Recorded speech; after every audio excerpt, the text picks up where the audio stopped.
The views expressed on the following program are not necessarily those of WPSL, but we're the ones, after all, who've originally encouraged you to like and share them on your favorite social media and with all your friends and neighbors, because if it's happening on the Treasure Coast, you'll probably hear about it on the Sue Ellen Sanders Show, and you're just in time.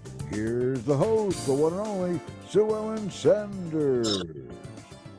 Welcome to the Sue Ellen Sanders Show, and I'm so glad you're here. One of the things I really love about the Treasure Coast is that it's kind of like 6 degrees of knowing somebody. You generally know somebody or know their children or know their parents or have common people that are your friends. And my guest, Sue DeOnofrio, is that pronounced correctly? DeOnofrio. Dinofrio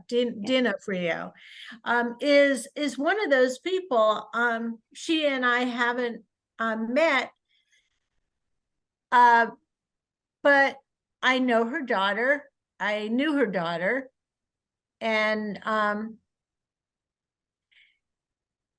I have followed Sue's journey since her daughter's passing. Her daughter, Miranda, passed away, how many years ago was it now?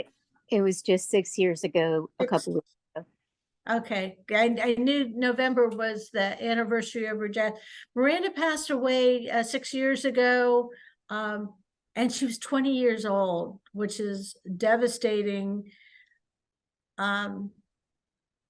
to any mother who thinks about that, but especially, of course, to your family.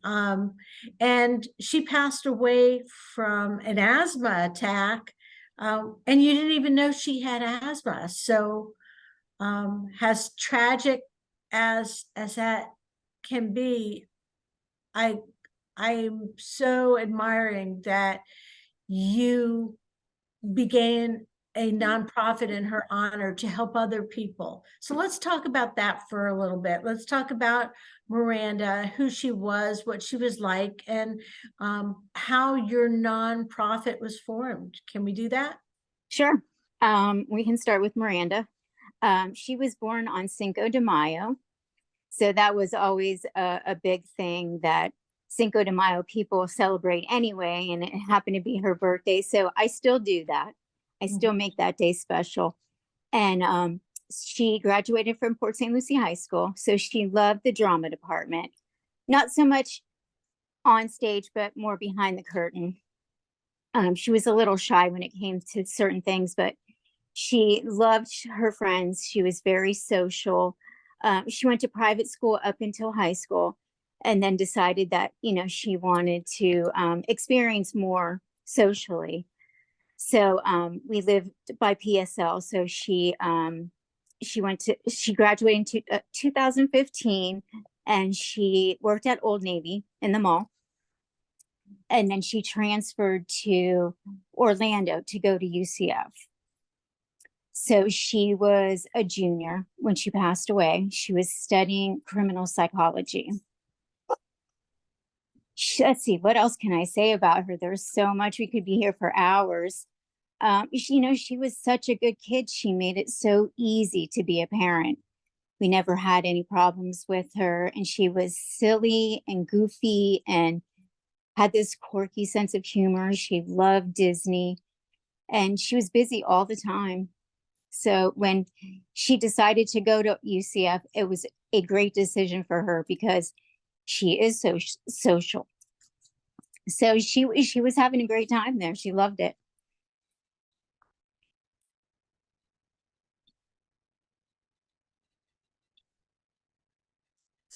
Sorry, I had muted myself for a minute because the dogs were barking at the UPS guy.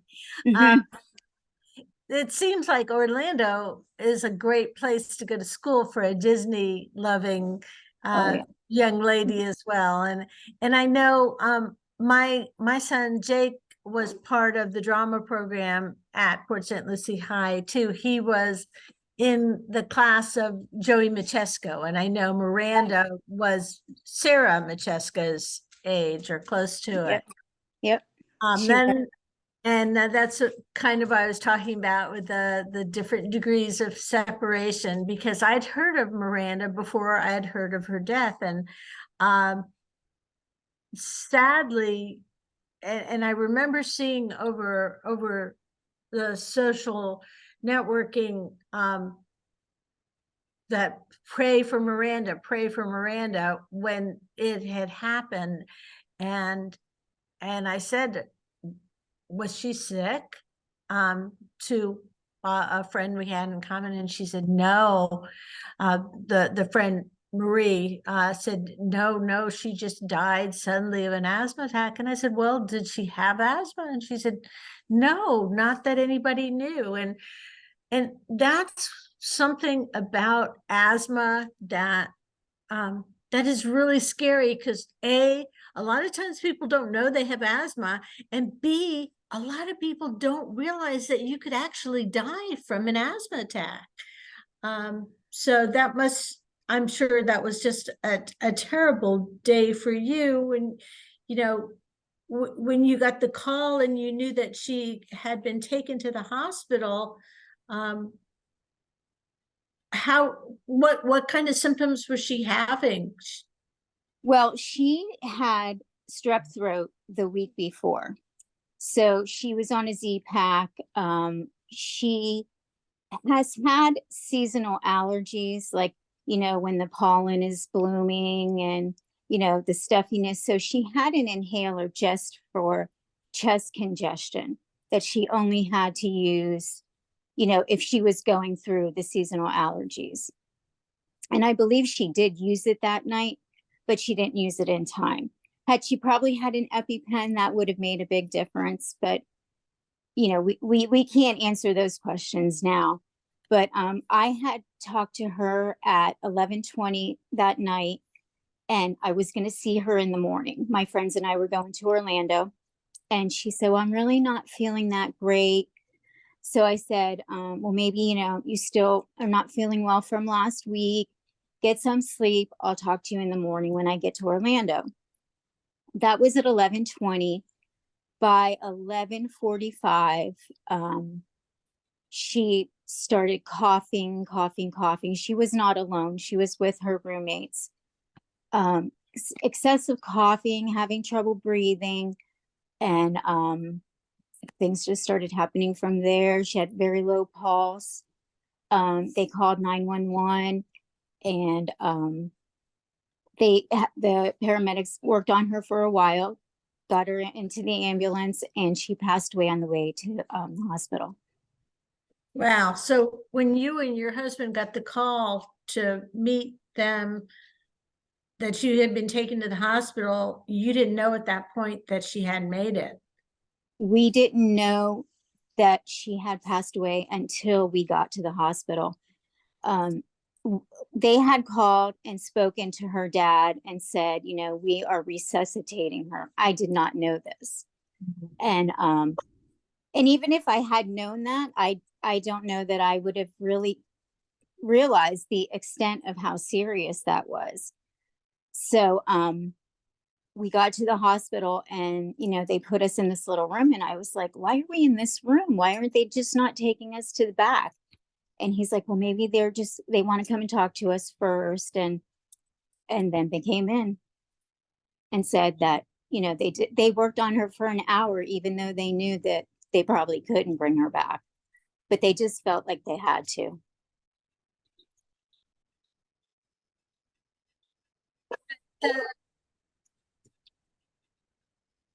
The thing about asthma is and I, speaking as someone who has asthma and who's had it all my life, is it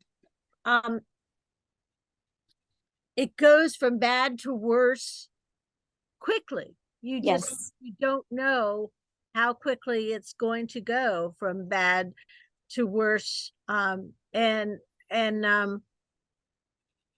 and some doctors don't even diagnose you as asthma. It's good that she had the inhaler, but one of the things you've done with the organization you started, Miranda Strong, is to bring awareness to the fact that you may not be diagnosed with asthma and you might have it, and then also that it can be a deadly thing. It's not something, there are a lot of people who have minor asthma attacks every day, and those are probably the people that we see, you and I might see on a regular basis. So we might not be aware of the danger of an asthma attack, but anything that involves your breathing, you know, is something that can be so serious. One time when I was in college, I wasn't on regular asthma medicine or anything. It had been determined that I was allergic to the cats in our house. So when I moved away and went to college, it was I wasn't around cats, and I had been around cats occasionally for a half hour or so, and it wasn't a big deal. And then one day I went to a friend's house and he was cooking dinner, and he had a long-haired cat, a Persian cat, and I had never been around a Persian cat, and he ended up having to take me to the ER from me just sitting in the living room for 45 minutes or around the cat dander. So you never know how serious it can become, and what you should do. So you started the organization right away, and I give you so much credit for that, Sue, because you never know how you're going to react to something this devastating, to news this devastating, until it actually happens to you. And I know Miranda would have been so proud that you reacted the way that you did. So tell us a little bit about the organization and why you began it, and why it's the sunflower, correct? That is kind of representative of the Yes, organization. that was her favorite flower. Miranda passed in November. In April the following year, we started Team Miranda Strong. Little slow getting out of the gate, wasn't really sure, to what extent we wanted to build it. And then the pandemic happened. So then we're set back 2 years. So once we were able to do our fundraising and everything, our goal was to raise awareness for allergies and asthma, and to financially assist people who needed inhalers and EpiPens, whether they were underprivileged or underinsured. And I'm very proud to say we are to that point now. We will assist people who need financial assistance. We had our first free educational workshop. We have a support group, and we have a few more things we're working on that we're not mentioning yet, but it's building. People are starting to know who Miranda was, if they didn't already, what it is we do. I have met so many people who are clueless about allergies and asthma. I have met people who desperately need inhalers and EpiPens and don't have them, which just blows my mind that you need a life-saving medication and you can't get it. So this is where we come in at. And EpiPens, if you don't have insurance that covers them, or even if you do, they're incredibly expensive. Ridiculously expensive. So a lot of people, maybe they'll go to the doctor and he'll say you should carry an EpiPen, and they'll get one, and then a year later it's expired and they haven't used it, so they may not use it and renew it again. I think, and this was years ago for me, it was probably 30 years ago, and I stopped renewing the EpiPen, and it was $300. And so I can't imagine how much it would be at this point, especially young people frequently, they may not have the insurance coverage, if they're in between jobs, or if they're just getting started, or if they've just come off their parents' Right. insurance and haven't started their own. It's it's definitely a time in people's lives where, that if you have to choose between food and shelter over your head, and your EpiPen, or putting gas in your car, you're going to choose the thing that is the easiest one, that's going to help you now, and then you may not be prepared for the having, when you have an incident, and you have to react quickly, because it, like I said, a lot of people who are not familiar with asthma don't realize that whether they call it asthma or allergies, if you have an asthma attack, it can go badly so quickly that you won't get a second chance to react. Right.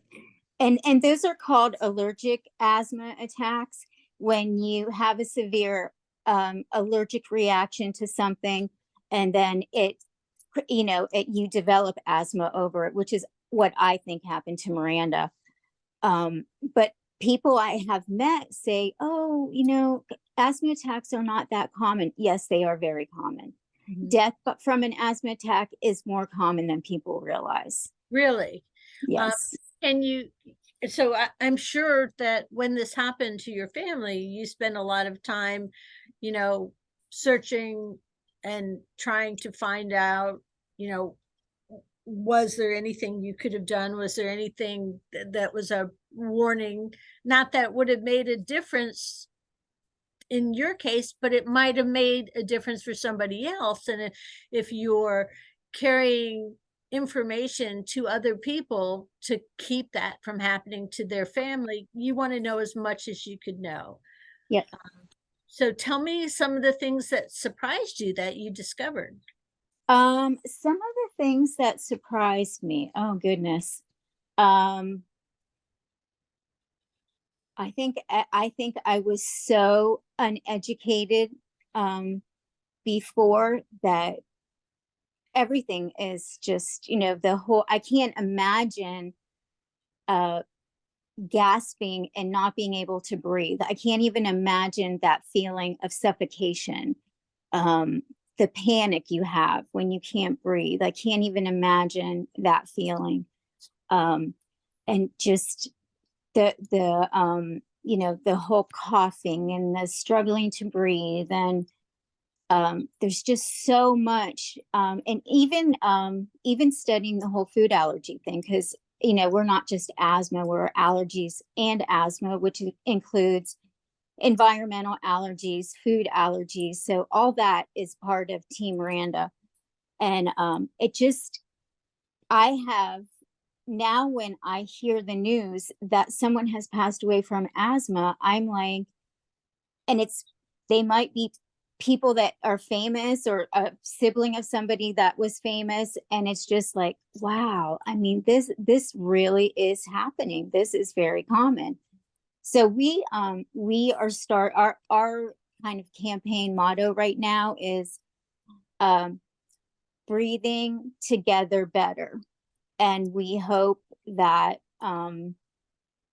everybody realizes how bad outdoor air pollution is, how you can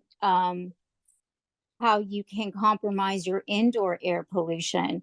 You need good indoor air quality, which I've learned so much about that for people who suffer from allergies, is to, have a good indoor quality, and what you can do to make that better. Indoor air quality is definitely something that you have some control over. But if you're not the one that's bothered by it, then you may not realize that the indoor air quality is bad. And let's talk a little bit about some of the things that could make your indoor air quality bad. Okay. Okay, so one thing I learned recently from a mold specialist, that there are mold spores in the air everywhere. So when you come home, the best thing to do is change your clothes. When you come in, shower if you can, take off those clothes, put them in the laundry or wash them or whatever, because you're bringing those mold spores into your house. Let's say you are highly allergic to pollen, and you've been running around all day running errands, and then you come home. You're bringing all that into your house. Mm-hmm. You're still breathing that because you still have the same clothes on. Air filters, make sure you have good air filters and you're changing them regularly. I do have an allergen spray that was recommended to me by a girl whose father created it, because she had severe allergies when she was little and asthma. And so far, from what I have seen and tested on people, I mean, it's amazing. And I would have never believed it had I not tried it. But, you know, mold, looking for leaks in your house. I would say 53% of buildings, any structures, have some kind of damage, some kind of leaking where mold is forming. So you want to be careful with that, because if you have asthma, you should not be around any kind of mold. Is there a way to test your home to see? Yes, you would need a mold specialist to come out and test your home to make sure that and to me, it would be worth it. Mm-hmm. I don't know what they charge, but it would be worth it to have somebody come out just to make sure.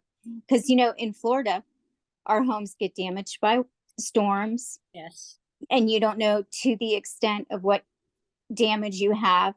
If your roof was leaking, you don't know if there's mold up there, you know, on the behind your walls or anything, you know. So it's like you can't be too careful. And if I personally was somebody who suffered from asthma, I would do everything possible.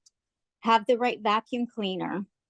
That's a good one. Yeah. A vacuum cleaner is a dirty thing. Make sure you have a good vacuum cleaner. Make sure your bedding is good, is the proper bedding. I mean, I get a lot of my information from AFA, which is the Allergy and Asthma Foundation of America.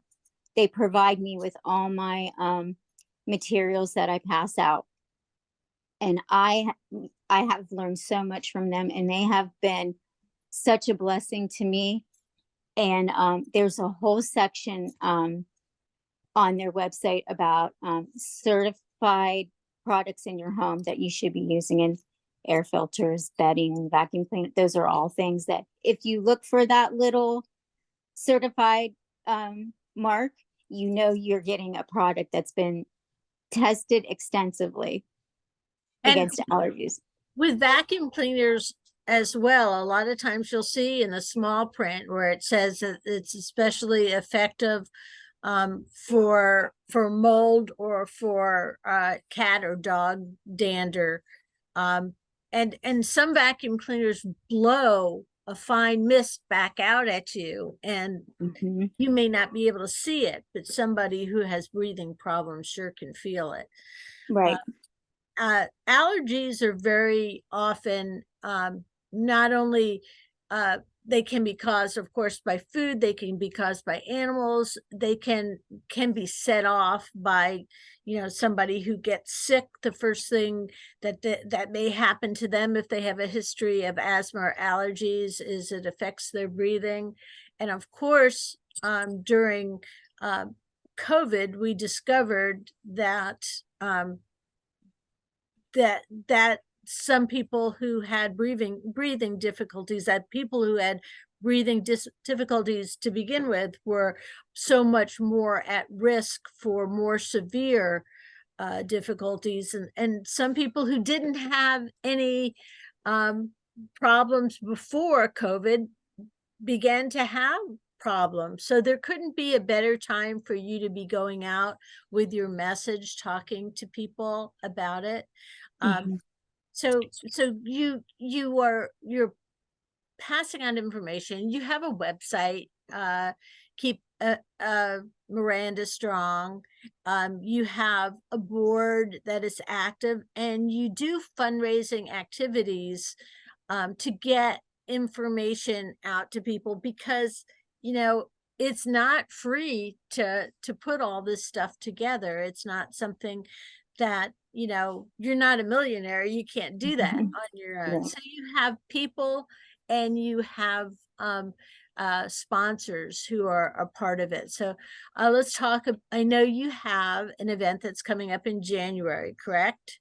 Yes, we do. So tell me more about that. Okay, so this will be our second year to do Celebrity Chef. And it is at Fujiyama and Stewart. And it is local celebrities, we call them, just people that are known in the community that are able to, get a lot of people to come and support the cause. And we had so much fun last year. Just my ex-husband and I are both DJs, so music is a big part of our lives. So we decided to incorporate music into our event last year, and we had so much fun.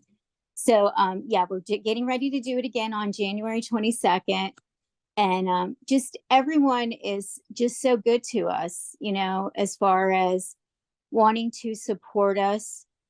We do, this will be our third year in April, but we do bougie bags and bingo, which is basically purse bingo. And we doubled our attendance this past year, and we're moving to a new venue for this next one. But it's amazing that the community can be so good, and everybody you meet knows somebody that suffers from something, and most of the time it's asthma. And So I enjoy sharing this story because I get to hear their stories as well. yeah. Now, just to go back to, Miranda at her younger years, you knew she had allergies, and she had an inhaler to be able to use when she had allergies. But you said that she'd also that week had been suffering from strep throat, so she was probably at her worst. Were there any things that anyone could have possibly known ahead of time that you might give advice to somebody else? Um, I don't medically, I don't. Well, she had gone to the UCF clinic, so I just assumed that they had addressed her issue because they gave her a Z-Pack for her strep throat. And I don't know that anybody missed anything. I'm going to say that no one missed anything. If anything, I probably should have, the last time I spoke to her, inquired a little bit more when she said I wasn't feeling well. I should have probably asked more questions to find out exactly what it is that she was feeling. So one of my biggest fears when my kids are away, no matter how old they are, is that when you hear them say they're not feeling well on the phone, 20-year-olds don't want to admit to mom that they're not feeling well, that they're not feeling up to par. And so it's a difficult conversation. She didn't want you to be worried about her, and she didn't realize how severe it could be. But have the tools that she needed. If she was on a antibiotic, she had an inhaler. But an inhaler, as anyone who suffers from allergies or any type of asthma knows, you have to use it, and use it frequently when you have an issue. And a lot of times, if you wait until you're already in the throes of an asthma attack to use it, it's not something that's going to help at all. Right. And I think that's what happened. She used it too late. And And I know that when she was coughing, she went into the bathroom and turned on the showers, hoping some of the steam would kind of like help her cough. And I just think everything was too reactive, too late. Mhm. And, you know, unfortunately, now that we know what we know, I wish we would have known, you know, before. But hopefully we are going to be able to help another family Yes. not go through what we're going through. Or maybe even dozens of families. Yep. And you know, the thing is with asthma is that it goes badly so quickly that you can't, it's hard to react in time, and you also don't know what's going to happen, and it's scary not being able to breathe. And so it's kind of goes around full circle. When you can't breathe, you get more scared, and then you can't breathe more. Right. uh, to be able to touch other people, to be able to reach out and communicate to other families, and also to give them the tools that they need to be a part uh, of changing their children's lives. And or you know, there may be adults who have gone their whole lives. It's the other thing about allergies and asthma. Sometimes they go hand in hand, sometimes they don't. But they change as you grow up. So you may be a healthy kid your whole life and then grow up to be an adult with asthma, and you may be a asthmatic kid and grow up and it kind of goes away until one day when it kicks you in the butt so bad. Um, and it's a complication. Breathing is something that we all have to do, and we all get scared when we can't do it. So having the tools at the ready to be able to create a way out of those emergency situations is so important. But also, as you were talking about, having the awareness that that it can be a serious situation.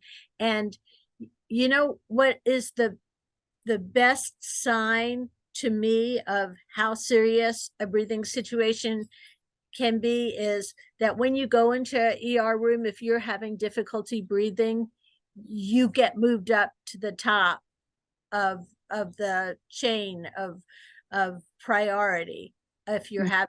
And so the medical professionals understand that that is a high priority, but sometimes people don't. And I'm sure the medical professionals would much prefer you come in unnecessarily and have them send you home and you're fine, than the opposite of what happened to Miranda.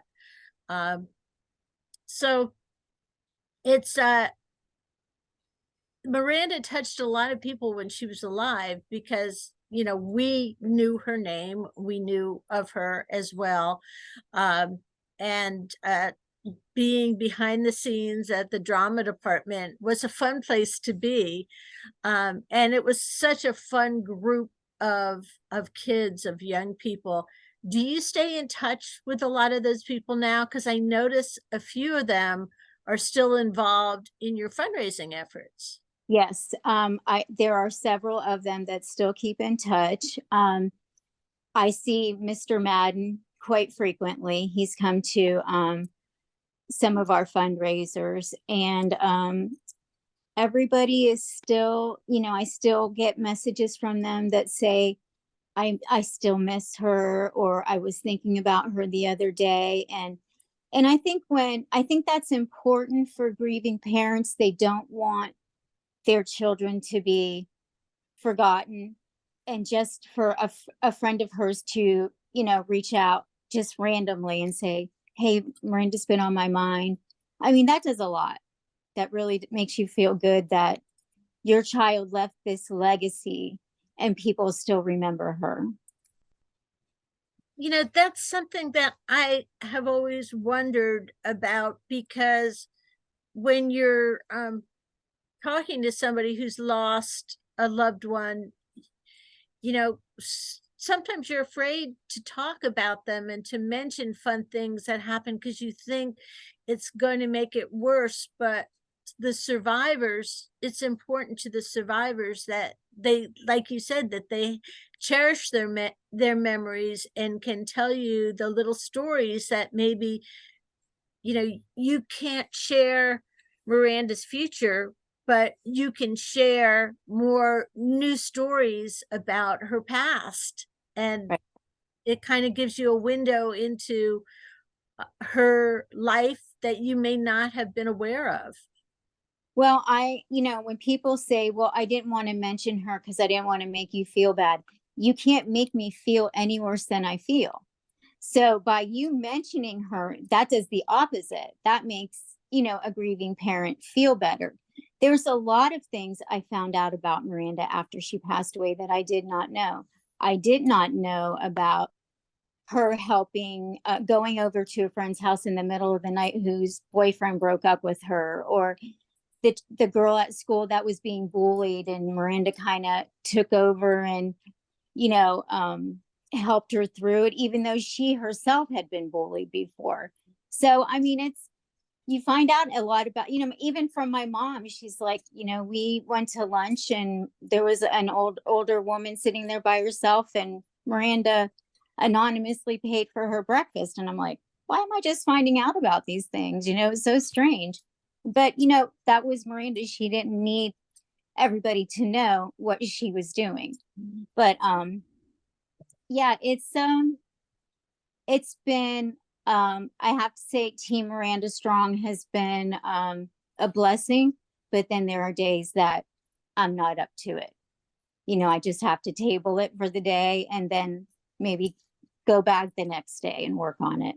Do some more. Yeah. So since the pandemic, you've had regular fundraisers, and you are helping people who can't get the tools that they might need. You're also helping to spread awareness. I know with this fundraiser coming up in January that a lot of the contestants are kind of having pre-fundraisers. Yes. So watch for those as well. Yeah, they actually compete against each other to get the most tips. So we do have a contestant or a chef that is holding her own quarter auction, and all the proceeds will go to her tips. So I thought that was incredibly generous of her to do. Yeah. So tell us, who are some of the people that are competing in the it's called Cooking I've been an event planner for years, and I was a Girl Scout leader for 9 years, and I love themes.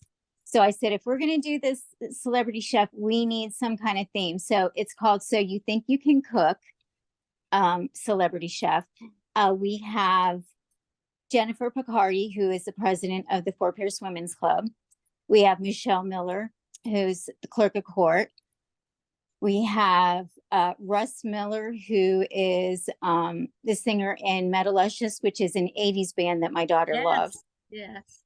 We have Pete Koza, who's the metal artist. Incredible art pieces that he makes. We have Brian from the Barn Theater. We have, oh my gosh, my mind's going blank. Jill Todd. Jill Todd, yes, absolutely. She's having the quarter auction. Michelle Leckenbush, who she actually is Cakes by Michelle, but she's representing Bonner Mobile Bar.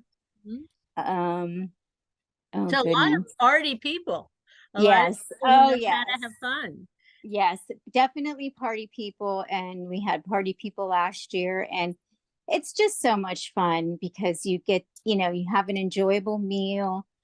Usually the chefs, they're hilarious. They sometimes they don't know what they're doing, and but they do have a professional chef helping them if they need it. It's just a lot of fun. I did a fundraiser for a breast cancer awareness group, and I was one of the chefs a few years ago. And you're right, the chefs are there, the real chefs are there assisting, but they'll back up and let you do as much as you want. And what I discovered was it was a lot more physical work than I thought. Yes. You see those chefs like swipe across with their tools and go back and forth, and like I burned the eggs first thing. That's the first thing I did. Because I couldn't get them off the hot pan quick enough. It is physical work, and at the end of the night I felt like I just completed a weightlifting class. Oh yeah. In fact, if somebody asked me to be a celebrity chef, I think I would say no, because I don't think I would be very good at it. But yeah, these are actually, we had a lot of the chefs ask if they could come back this year.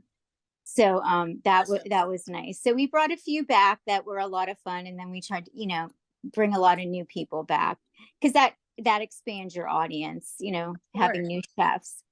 But it was a lot of fun.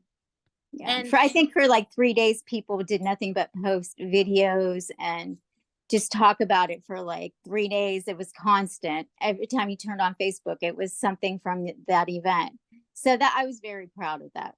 Yeah, that it is such a, and Fujiyama is great about allowing people to be a part of something like that, and to having proceeds go to a charity, and then also giving you the opportunity to get the word out, because all of those people that are sitting at all of those tables, they may not know about the organization, they may not know much about asthma and allergy stuff. That gives you an opportunity to spread the word.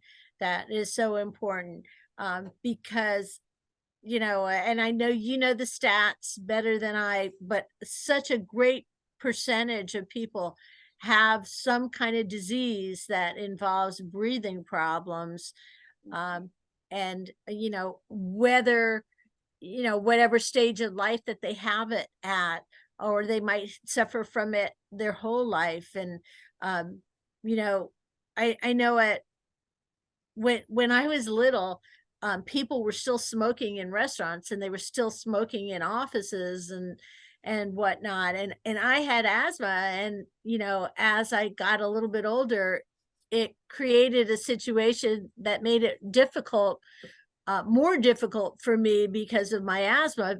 So it would create a situation where my asthma attacks had gone away completely, and then I would be in a smoking environment. Or you talk about the mold, but also the effects of secondhand smoke can frequently create that situation too.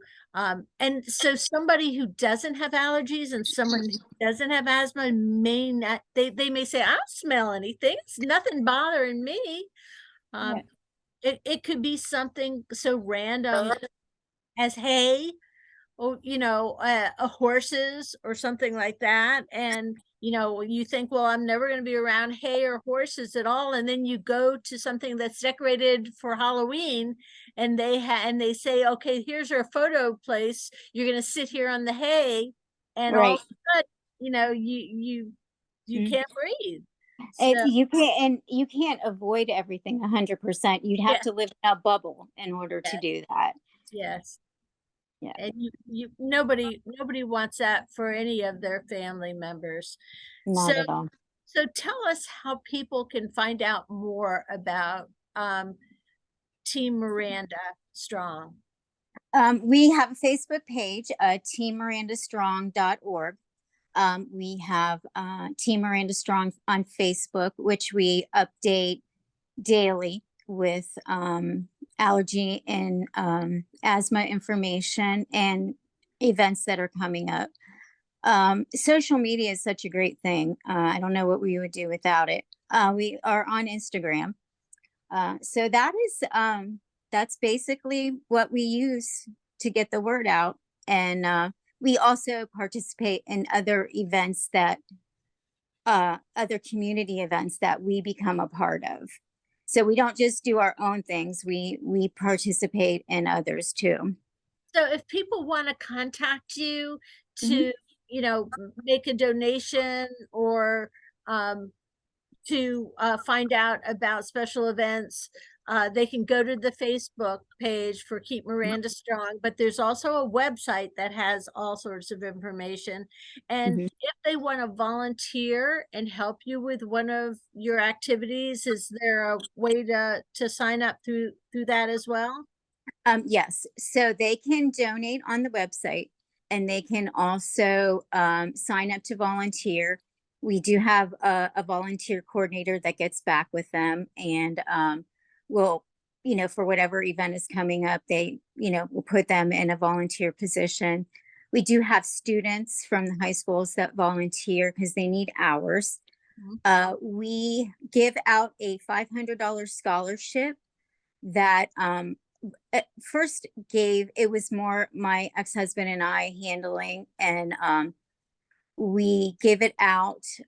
We were originally doing Port St. Lucie High School students because Miranda had gotten a scholarship, so we were giving back, but we're going to open it up to other high schools. So we encourage them to get a hold of us, contact us and say they want to apply for the scholarship, because not too many people have applied for it. And I'm kind of surprised because, $500 is $500. That $500, helps. yes, can make a big difference. Yeah. And we give them a check. They can do whatever they want with it if they need it for living expenses or, whatever they need it for. But How yeah, do the students website. apply? Through the website? Yeah, they can contact us through the website, and if they let me know what school they're going, they go to, I can make sure that they get all the requirements to apply for the scholarship. That's Uh, awesome. yeah, and we're just trying to do everything we can for the community. We've always been community people, being in Girl Scouts for, my troop used to beg me every weekend, do we have to do community service again? I'm like, yes, you do. And my girls earned the presidential award for community service hours twice. So, Community servants aren't born, they're raised. And so it takes leaders and parents like you to go out and say, okay, yeah, you got to do the community service leadership. You have to do these things that help other people, because then they're going to grow into adults who do the same. yeah, yeah, we spent many hours at the Treasure Coast Food Bank. Worked in soup kitchens. I mean, we've done it all, and we still do it. I'm still friends with people I know from Girl Scouts, and we still volunteer, and we're busy, and staying busy for me is almost survival mode. I have to stay busy. But you just get something back when you volunteer. It's a feeling that unless you're doing it, you wouldn't understand. But to me, your community is only as good as the people putting back into it. No, that's absolutely true. So the next event that's coming up is January. Tell us again, how can people buy tickets, or do they have to buy tickets through a table leader? They can buy tickets on ticketleap.com. All they need to do is search for Team Miranda Strong Celebrity Chef. I believe that several of the tables are sold out, but they may still have some room to jump in on a table. I have not looked at the numbers recently, but I do know that we've got probably 5 chefs that are sold out now. So That's awesome. And that's coming up in January. And then what's the month that you usually have the bougie bag bingo? okay, so April 3rd is Bougie Bags and Bingo. And then at the end of April, we're doing a 5K color run with a health fair that starts right after that. So that whole day is the color run in the morning and then the health fair. So that is April 27th. So we have January 22nd, April 3rd, and April 27th. May is Allergy and Asthma Awareness Month. So we were trying to do the health fair in May, but there were no available dates. So we went with the end of April. But I know that on May 5th, you're going to be celebrating in your own way, because that is Miranda's birthday. Yes. And, you have to be a partying type girl to be born on Cinco de Mayo. So, and that's perfect for her because she was the ultimate social butterfly. So it suited her perfectly.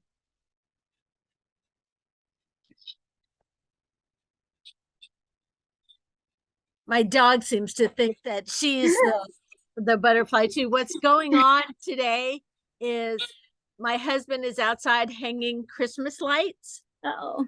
And so they're seeing him at different places. The two dogs are seeing him at different places, and they're following him around the house, barking at him. It always seems like they're louder when we record the show.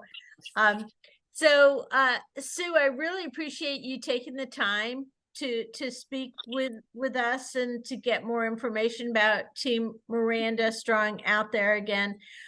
Just to go over just really quickly, a Facebook page, Instagram, Team Miranda Strong, and then as well, you can look at the website. You have a scholarship that is available to students. That's $500. Mm-hmm. And